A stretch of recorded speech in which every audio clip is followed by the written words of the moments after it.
শুরুর একাদশে ফিরছেন লিওনেল মেসি, তার সাথে আক্রমণ ভাগে জুটি বাঁধতে পারেন লাউতারো মার্টিনেজ।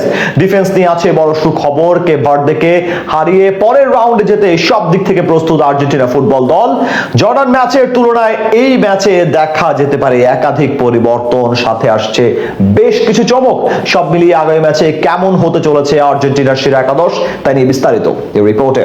দেখতে দেখতে চলে এসেছে আর্জেন্টিনার সেই কাঙ্ক্ষিত ম্যাচ। শনিবার ভোরে কেপ ভার্দের বিপক্ষে নকআউটের প্রথম ম্যাচে মাঠে নামবে গেলবারের চ্যাম্পিয়নরা। এই ম্যাচে জিতলেই শিরোপার আরো এক ধাপ নিকটে পৌঁছে যাবে আকাশী নীল জার্সিদারিরা। তাই তো র্যাঙ্কিংয়ে ৬২ ধাপ পিছিয়ে থাকা কেপ ভার্দের বিপক্ষে জিততেও সব দিক থেকে সিরিয়াস ভাবে প্রস্তুতি নিচ্ছেন লিওনেল স্কেলোনি। দলের সেরা তারকা লিওনেল মেসি সহ সব রথী মহারথীদের নিয়েই মাঠে নামার প্রস্তুতি নিচ্ছেন তিনি। জর্দানের বিপক্ষে সবশেষ ম্যাচের তুলনায় এই ম্যাচের শুরুর একাদশে দেখা যেতে পারে একাধিক পরিবর্তন, সাথে থাকতে পারে বেশ কিছু চমক। এই ম্যাচে আর্জেন্টিনার গোলকিপিং পজিশনে থাকতে পারেন এমিলিয়ানো মার্টিনেজ। গ্লাভ সাথে দারুণ ছন্দে আছেন এমি।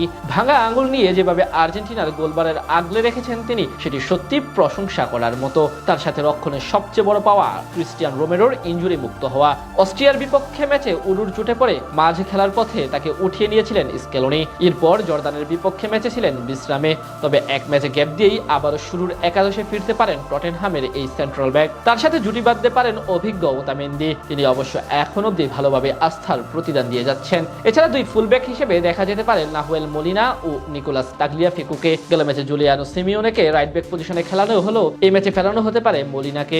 আর্জেন্টিনা দলের সবচেয়ে ভরসার জায়গা তাদের মিডফিল্ড পজিশন। সেখানে জর্দানের বিপক্ষে লো সেলসোর জাদুকরী পারফরমেন্স নতুন করে আত্মবিশ্বাস জুগিয়েছে কোচ স্কেলোনির মনে। ফ্রি কিক থেকে তার নজর কাড়া সেই গোল কিংবা পুরো ম্যাচে আধিপত্য বিস্তার করে পারফরমেন্স করা, সব মিলিয়ে লো সেলসোকে শুরুর একাদশে রেখেই একাদশ সাজাতে পারেন তিনি। তার সাথে ফেরানো হতে পারে অভিজ্ঞ রদ্রিগো দি পলকে। ইন্টার মায়ামির এই ডিফেন্সিভ মিডফিল্ডার টুর্নামেন্টে আর্জেন্টিনার জন্য অন্যতম ভরসার নাম। তার সাথে ইংলিশ প্রিমিয়ার লিগের তারকা এনজো ফার্নান্দেসকেও ফেরানো হতে পারে আর্জেন্টিনার শুরুর একাদশে। যদি নিজের ক্লাসিক ৪-৪-২ ফরমেশনে একাদশ সাজান স্কেলোনি, সেক্ষেত্রে চতুর্থ অ্যাটাকিং মিডফিল্ডার হিসেবে থিয়াগো আলমাদাকে বেছে নিতে পারেন তিনি, যিনি কিনা এবার আসরে এরই মাঝে অসাধারণ পারফরমেন্স করে সবার নজর কেড়েছেন। এদিকে এই ম্যাচে শুরুর একাদশে দেখা যেতে পারে লিওনেল মেসিকে। বল পায় অবশ্য দারুণ ফর্মে আছেন তিনি। টুর্নামেন্টে এরই মাঝে ৩ ম্যাচে করেছেন ৬ গোল, সাথে এক হ্যাট্রিক। বিশ্বকাপে বাকি পথে এগিয়ে যেতে চাইলে লিওনেল মেসিকে অবশ্যই পারফরমেন্সের সাথে সামনে থেকে নেতৃত্ব দিতে হবে আলবেসিলেস্তাকে। এছাড়া তার সাথে জুটি বাঁধতে পারেন আগের ম্যাচে পেনাল্টি থেকে গোল করা লাউতারো মার্টিনেজ। টুর্নামেন্টে এখন অব্দি নিজের নামের প্রতি সুবিচার করতে পারেননি আতলেতিকো মাদ্রিদের তারকা হুলিয়ান আলভারেজ। তাই তাকে সরিয়ে আলতারোর উপর আস্থা রাখতে পারে টিম ম্যানেজমেন্ট। সব মিলিয়ে বলা চলে কেপ ভার্দের বিপক্ষে নিজেদের সবচেয়ে শক্তিশালী একাদশ নিয়েই লড়াই নামবে আর্জেন্টিনা।